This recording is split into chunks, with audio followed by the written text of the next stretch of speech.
You are watching Theater Night in Buffalo. If it's happening on the Buffalo theater scene, it will be seen here. Now, here's your host, Chipley. Good evening, and welcome to Theater Night in Buffalo. I am your host, Chipley, and I'm so very glad to have you here with us this evening. As we'd like to begin every episode, we'd like to start off with a letter from one of our loyal viewers. It reads, "Dear Chip, I grew up with you in South Buffalo. You never spoke like that before. What's up with the accent? Sincerely, Charlie O'Brien." Well, Charlie, as I've told you 20, if not 30 times, you're not in the theater, you wouldn't understand. Let's move on, shall we? Tonight is going to be an excellent show, as we're going to be speaking with members from one of my favorite organizations, the Aurora Players, who are getting ready to kick off their 79th season, which is absolutely amazing. Now, who better to speak of the 79th season than the directors themselves? First, we have the lovely and talented Catherine Burkhardt, directing Dial M for Murder. Good evening, Catherine. Hi, Chip.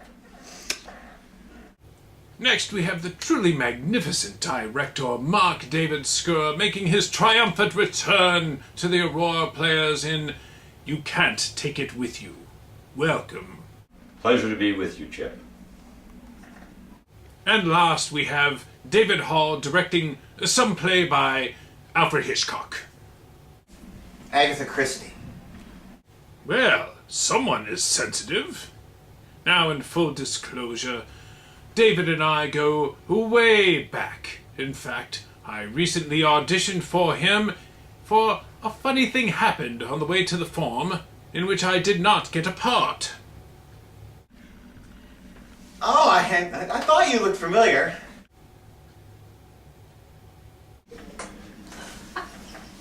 Oh well, you can't be chosen for everything now, can you?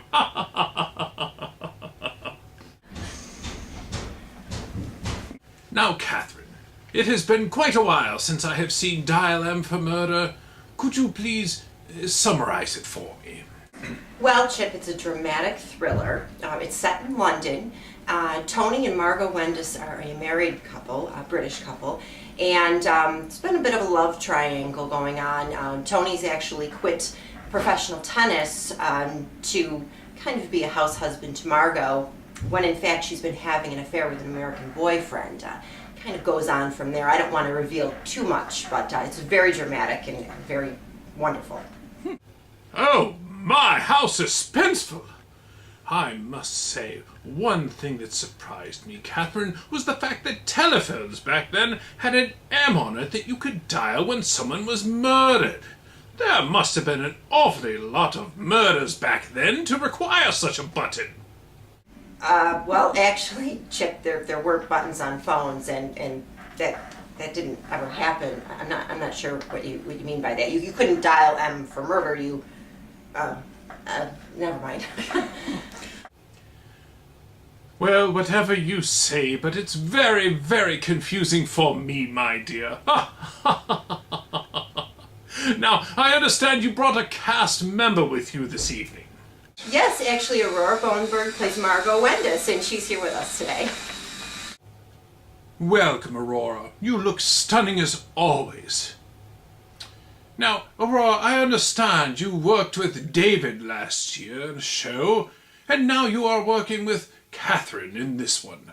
What a refreshing and pleasant change it must be to be able to work with someone as lovely and talented as Catherine Burkhardt versus your experience last year. Oh, I love working with Catherine, and I also love working with David just as equally. But from what I remember, David was a little demanding and hard to get along with.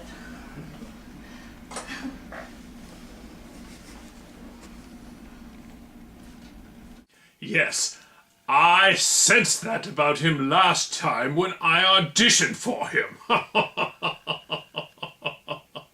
Now, Aurora, could you please remind our audiences of the date for Dial M for Murder? Yes, of course. The show dates for Dial M for Murder, we open March 8th and we run March 8th through the 10th. The following weekend, the 15th through the 17th, and then the final weekend after that is the 22nd through the 24th. Thank you, Aurora, and thank you for stopping by.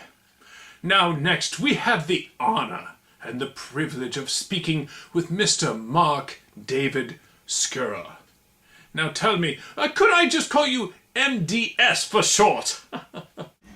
Excuse me? I prefer not. How about Mark? Well, whatever you say, you, my friend, are the director. Now, I understand you have quite a bit of experience in the theater. Is that true? I have. I've been directing out at St. Francis for about 30 years now, 50-some shows, and I've done 5 shows here at Players. You Can't Take It With You is going to be number 6. Oh my, that is impressive. I would say quite a bit more experience than Mr. David Hall, n'est-ce pas?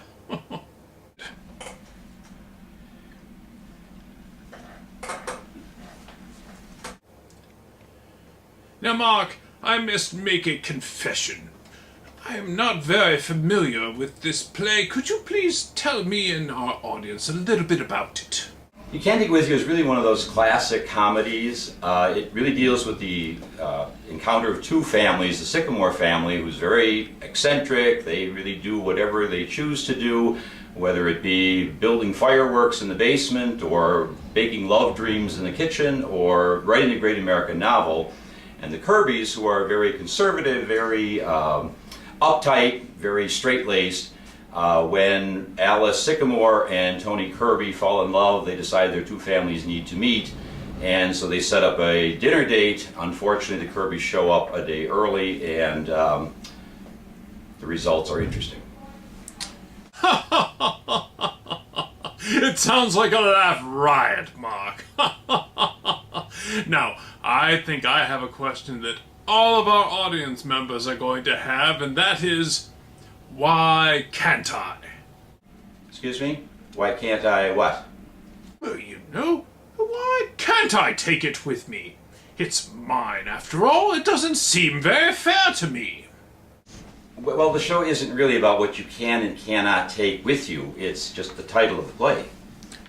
Well, do you think audiences may test you and try and take things when they leave the theater after the show is over? No, I don't really think so. Besides, we keep Pete Taylor at the door to make sure no one takes anything. Well, food for thought. Keep an eye on your valuables. Now, on to our last director, Mr. David Hall, who'll be directing a show by the aforementioned Sir Alfred Hitchcock. Tell me, David, what was Hitch really like? Agatha Christie. Oh, I see. Perhaps you should have mentioned that earlier. Nonetheless, what was Agatha Christie like then? I never met her.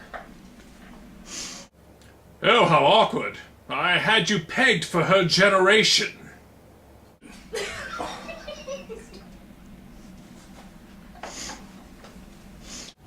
Well, David, obviously I had prepared for a play by Alfred Hitchcock, so I'm not familiar with Towards Zero by Agatha Christie. What can you tell us about it? Well, it's pretty much a typical Agatha Christie, but what's unique about this one is you don't really know who's murdered until Act 2. You meet all these characters, you realize there's a lot of animosity and hatred and underlying, deceitful feelings for each other. So you really don't know, it's a guessing game until Act 2, who's actually going to get murdered. Sounds riveting. Now, David, I'm sure you would agree that your life experiences directly impact how you run a show. Correct? I think me actually being on stage for quite a few shows helps me as a director. I get to understand, you know, the actor's point of view and what they're going through. I see. So, in order to prepare for the thrilling murder mystery Towards Zero, David, how many people did you, in fact, murder? I haven't murdered anybody. I couldn't help but sense a little hesitation in that answer, David.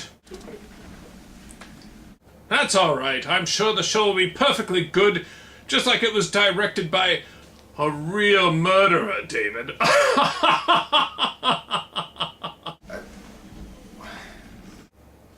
David, could you remind us again, when is that show running?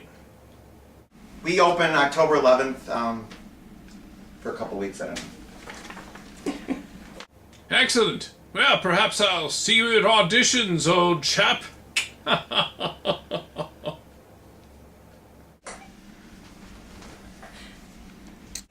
Well, I'm afraid that's all the time we have this evening for Theatre Night in Buffalo. I hope you have enjoyed the evening half as much as I have. I would like to thank our guests Catherine Burkhardt, Mark David Skur, and Alfred Hitchcock's biggest fan, Mr. David Hall. So I bid thee all farewell until we meet again, Buffalo, and as we say in the theatre, break a leg!